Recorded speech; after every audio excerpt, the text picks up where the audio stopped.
It's time for the Daily Stand Up Podcast presented by Agile Dad with your host, Lee Henson. Without any further ado, let's get started. All right. So I recently had someone give me a call regarding attending one of my classes, and they came from the world of human resources, talent management. And they asked me a very straightforward question. They said, we would love to implement Agile in the HR world, but we don't know how it applies to us or how we can implement it or how it's going to affect us. Does it apply? And if so, what we can do. Now, confession, I have an executive admin who is a senior IT recruiter, and I've also got a lot of contacts that I deal with that are working in a capacity of helping people find employment. So, with that being said, I guess I could say I had a lot of connections with regard to how to do this, but the question became, what can we do to help someone in HR get a better roadmap for how to embrace Agile? Or is there one out there? Or how can they do it? Because let's face it, the last couple of years have been a roller coaster for anyone in talent management. They'll tell you, whether it's the coming out of COVID or the COVID where everyone was remote, coming out of COVID where some people were going back to the office, some weren't, the globalization of roles. I mean, there's just so many things that happen that it has become incredibly tricky. Not to mention a much deeper push for diversity, inclusiveness, and things like that. So it has just been a whirlwind of, I don't want to say problems, more like challenges. It's been a whirlwind of challenges for people in that industry to try to figure out exactly what they need to do.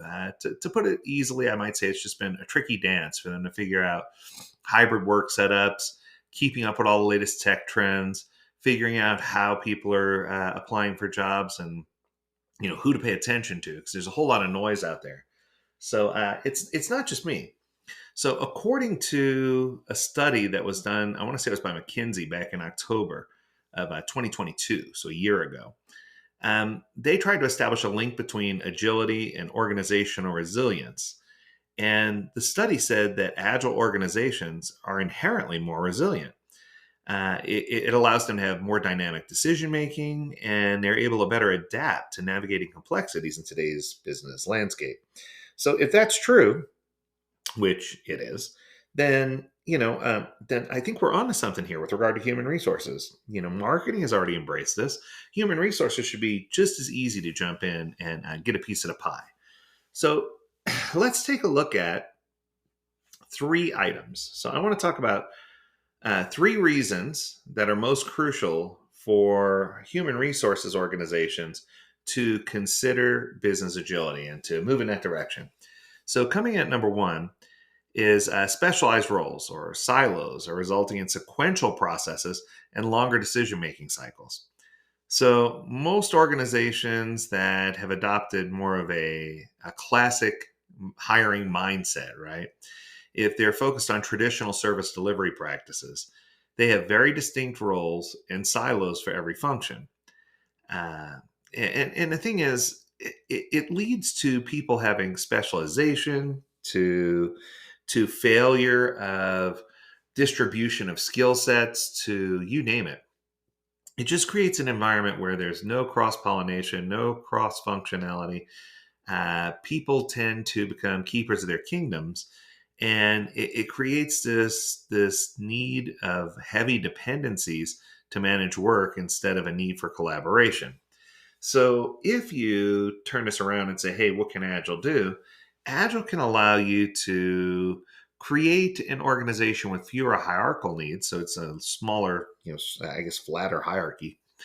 And it allows you to have fewer of the bureaucratic red tape approval mechanisms so that you can get candidates through a system much faster. So if you think about it this way, this changes for human resources the way they look for candidates, the type of candidates they're looking for, and how they push candidates through their system.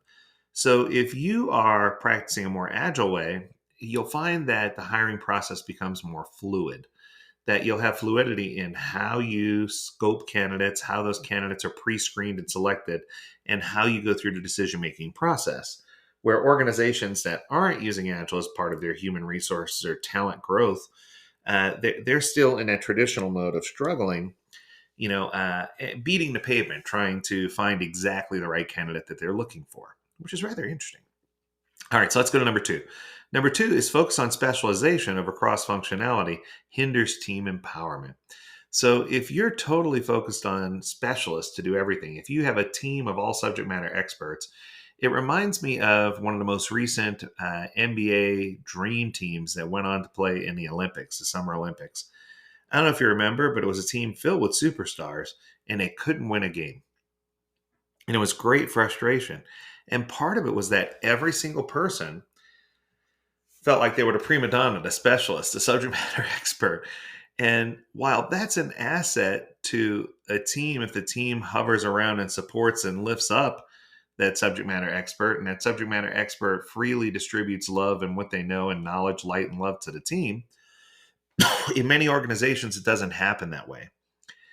Organizations aren't putting together a people strategy of how people are going to work together and how we're going to collaborate and how we're going to create a more holistic problem solving and how we're going to approach work and how we're going to create work environments, even remote work environments, where people can collaborate and communicate more regularly.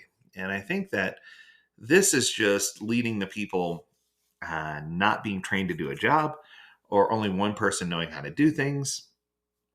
It creates environments where autonomy is weak and people's abilities shrink. So Agile emphasizes cross-functional collaboration and teams working together across disciplines to deliver end-to-end solutions and solve more complex problems.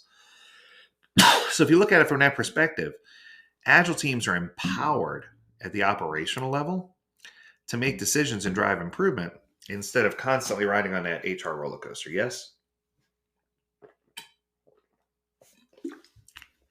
Sorry, dry throat. Let's go with number three. Number three says less emphasis on employee experience. So traditional organizations are more inclined to focus on that persona of the person who has the highest level of experience, the highest degree of experience, to get to where they're going and to see the impact of what they can do, right? So in an HR world, this means you're going to have very much specialists who are going to qualify to do certain things. So let's break down what I mean by this. In a traditional human resources world, you're going to have different tools deployed for learning, recruitment, recognition, staffing. So what's going to happen is you have all these disparate experiences and disparate organizations within your talent management pool. And it makes trying to formulate all these things together into an employee experience not structured very well and very disparate, right? So the organization may wind up having duplicated efforts, inconsistent data, limited self-service abilities, no ability to do end-to-end things. It's depressing, right? And I hear people who take on new jobs often complain about the onboarding experience and about how HR is completely separate from their functions of day to day and how the experience overall is not structured well and it's leading the organization to have to figure out how to solve these problems. So when Agile comes into play, we find ways to make things more employee friendly and employee centric. And by using Agile tools and techniques, we try to build environments or cultures or systems.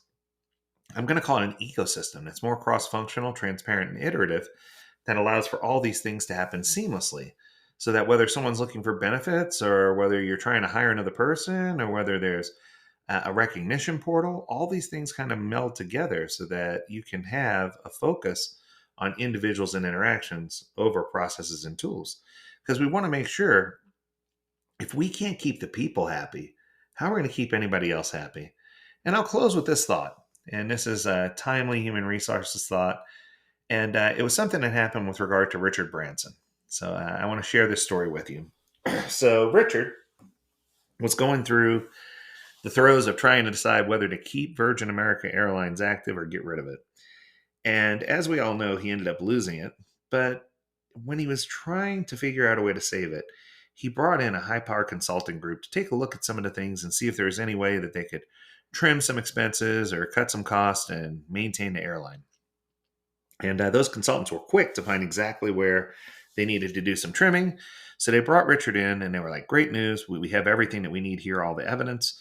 They said, here's what we need to do. They said, you're spending way too much money on training. They said, if you just trim back your training budget by 50%, not only would you be able to maintain the airlines, but you would end up more profitable in the end. They said, besides, what happens if you train all these people and they just move on to other companies anyway? And I'll never forget Richard's response. He smiled and he turned and looked at him and he says, yeah. He says, that may be right. He goes, but what happens if I don't train them and they stay? And I think that a big part of this is if you can learn how to onboard properly, if you can learn how to manage and govern people, if you can learn how to provide them with an experience that is favorable, then when they tell their friends about where they work, or if positions become open, it's going to be very easy for you to fill those positions. And it's going to make you more competitive in the marketplace with regard to salary and with regard to benefits, because people will already know that they want to work for your company and they'd be willing to do it even for a lower amount because they want to have the experience of working for a company that cares. And I guess that's how I'm going to wrap it up today. People don't really care how much you know until they know how much you care. And I think that what I'm seeing in the human resource service delivery solutions area is that the ones who are embracing Agile are starting to become more empathetic. They're starting to understand more, and they're starting to humanize how talent management works.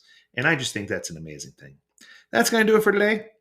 I hope you enjoyed this episode. If you have a topic you want us to discuss, learn more at agiledad.com. We'd love to hear from you. As always, we encourage you to stay healthy, stay well, and stay agile, my friends. Until next time, do take care.